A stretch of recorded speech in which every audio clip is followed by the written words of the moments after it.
एक प्रश्न है बच्चों, किसी अंकगणितीय श्रृंखला का 9वां पद शून्य है तो सिद्ध करो कि 29वां पद 19वें पद का दोगुना है।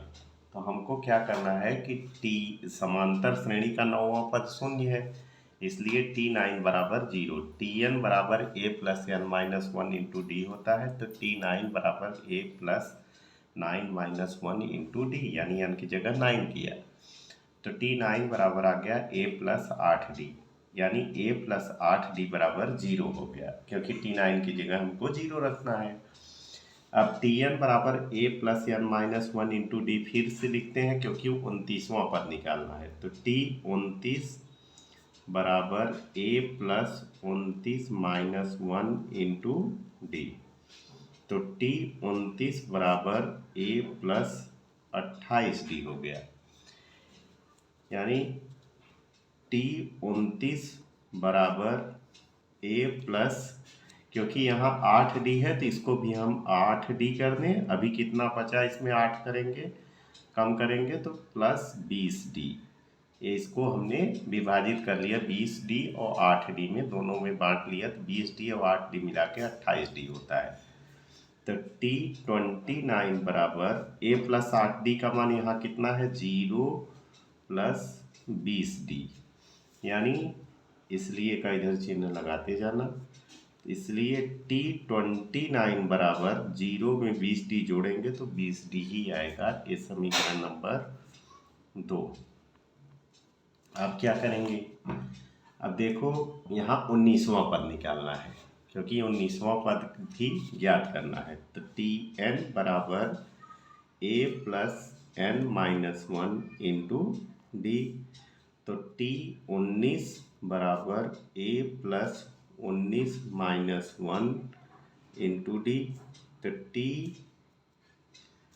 T19 बराबर a प्लस 18d। इसको भी जैसे a प्लस 8d बराबर यहाँ 0 है तो इसको भी दो भाग में बांट लेते हैं 18d को। तो T19 बराबर a प्लस 18d, यानी 8d प्लस 10d। तो a प्लस 8d बराबर क्या होता है, 0 होता है, यहाँ समीकरण नंबर 1 में दिया गया है। तो इसलिए T19 बराबर 0 प्लस 10d, ये कहाँ से आया, समीकरण 1 से। यहाँ भी लिख सकते हैं हम कि समीकरण 1 से। अब क्या होगा, अब T19 बराबर 10d आ गया, 0 में 10d जोड़ेंगे तो 10d ही आएगा। ये समीकरण नंबर 3 हो गया। अब क्या करेंगे, इसलिए T यहाँ पे लिखा है कि 29वां पद T29 बराबर 2 गुणे T19, यहाँ पे लिखा है कि 29वां पद 19वें पद का दोगुना है, यह हमको सिद्ध करना है, यह सिद्ध करना है। तो यहाँ पे T19 का मान कितना है, T29 बराबर 2 गुणे T19 का मान कितना है, T19 का मान आया है हमारा 10d।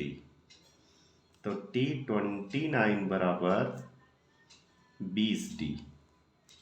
तो T29 का मान यहाँ पे आ जाता है, इसलिए हम क्या लिखेंगे, इसलिए T29 बराबर T29 बराबर T19 गुणे 2, इसलिए 29वां पद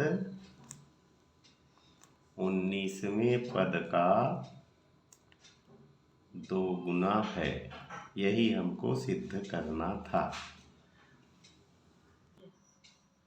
एक सवाल और है बच्चों कि किसी समद्विबाहु त्रिभुज की परिमिति 24 सेंटीमीटर है, सर्वांगसम भुजाओं की लंबाई आधार के दोगुने से 13 सेंटीमीटर कम है, तो तीनों भुजाओं की लंबाई ज्ञात करो। माना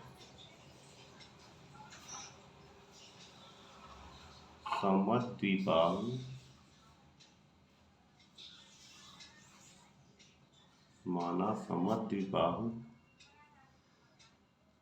भुजाओं समद्विबाहु त्रिभुज में सर्वांगसम भुजाओं की लंबाई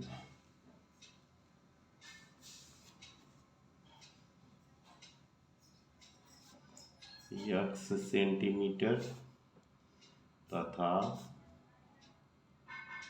आधार की लंबाई y सेंटीमीटर है। मान लिया कोई भी त्रिभुज है जिसकी सर्वांगसम भुजा, मान लो यह सर्वांगसम भुजा में मान लो यह सर्वांगसम भुजा है, तो ये x हो गया, ये x हो गया, और ये आपका y हो गया। ए बी सी मान लो यही सर्वांगसम अगर त्रिभुज है, समद्विबाहु त्रिभुज है, तो इसमें ए बी और ए सी बराबर है, और बी सी की लंबाई, बी सी आधार है, उसकी लंबाई जो है हमने मान लिया y है। अब इसमें क्या करेंगे कि देखो पहले लिखा है कि सर्वांगसम भुजाओं की लंबाई, सर्वांगसम भुजा प्रथम शर्त से लिख लेते हैं, प्रथम शर्त से, प्रथम शर्त से क्या कहा, समद्विबाहु त्रिभुज की परिमिति, यानी त्रिभुज की परिमिति बराबर होता है, त्रिभुज की परिमिति बराबर तीनों भुजाओं की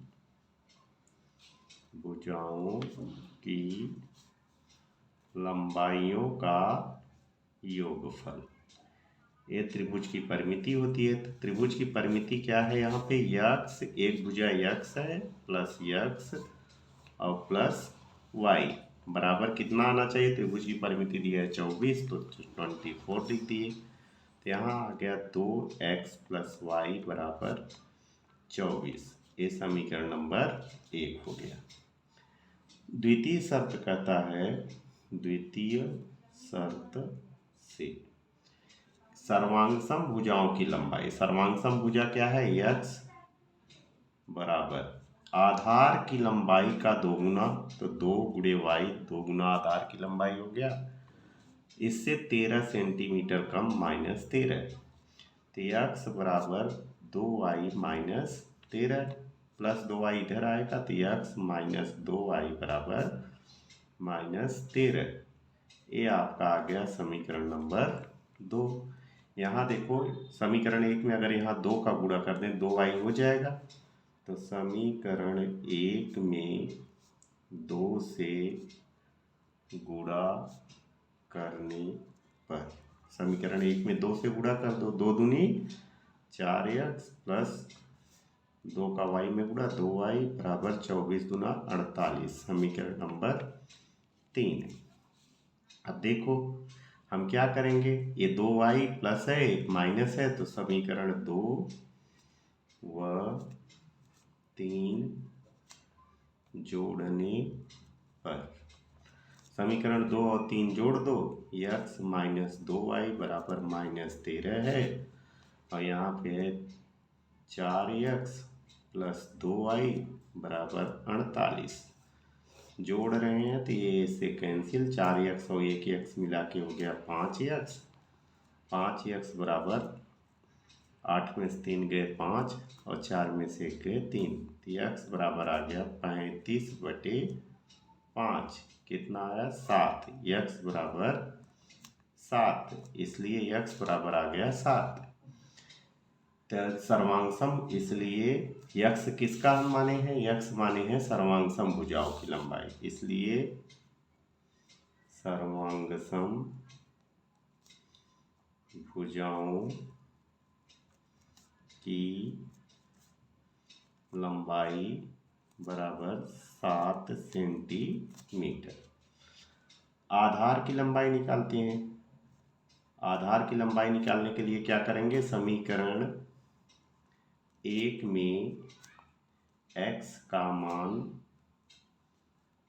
रखने पर, समीकरण 1 देखते हैं क्या है, समीकरण 1 है 2x प्लस y बराबर 24, तो यहाँ लिखते हैं 2x धन y बराबर 24।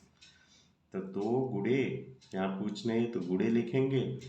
x का मान कितना आया 7 धन y बराबर 24, 7 दूनी 14 धन y बराबर 24 आया। तो इसलिए y बराबर 24 प्लस इधर जाएगा तो -14, तो y बराबर आ गया 10 सेंटीमीटर। इसलिए आधार की लंबाई बराबर 10 सेंटीमीटर। यही आपका आंसर होगा कि सर्वांगसम भुजाओं की लंबाई बराबर 7 सेंटीमीटर और आधार की लंबाई बराबर 10 सेंटीमीटर। ये आपका आंसर हुआ। अगर आपको हमारा वीडियो अच्छा लगा हो तो सब्सक्राइब कीजिए। Thank you. अगर वीडियो अच्छा लगा तो लाइक और सब्सक्राइब दोनों करें। Thank you.